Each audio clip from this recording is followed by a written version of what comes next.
ही घटना घडल्यापासून पूर्ण महाराष्ट्रामध्ये या घटनेची चर्चा आहे आणि सर्वसामान्य माणसाचं मन शून्य झालेलं आहे. आपल्या मुलीला आई वडील एवढ्या लाडाने वाढवतात, फार ऐश्वर्य त्यांना मिळावं यासाठी त्यांचे पालनपोषण करत असताना, त्यांचा विवाह करत असताना आपली सर्वस्व पणाला लावतात, त्यांच्या संसाराला सतत हातभार लावतात.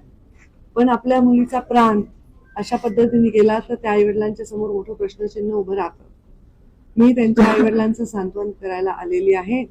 त्यांचं म्हणणं मी ऐकून घेतलेलं आहे. त्या म्हणण्याप्रमाणे त्यांची सन्माननीय मुख्यमंत्री देवेंद्रजी फडणवीस यांच्याशी सुद्धा त्यांचं चर्चा झाली किंवा म्हणणं त्यांच्यापर्यंत गेलेलं आहे.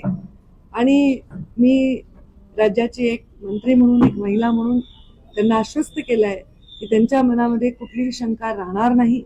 त्यांच्या म्हणण्याप्रमाणे त्यांच्या मुलीच्या बाबतीत जर अन्याय झालेला आहे हे सगळं दिसत आहे, तर त्या ज्यांनी कोणी तिचा जगण्याचा हक्कही राहून घेतलाय त्यांना अत्यंत कडक शिक्षा होईल असा शब्द मी तिच्या आईवडिलांना दिलेला आहे. पढ़ते रहिए fight against criminal daily newspaper.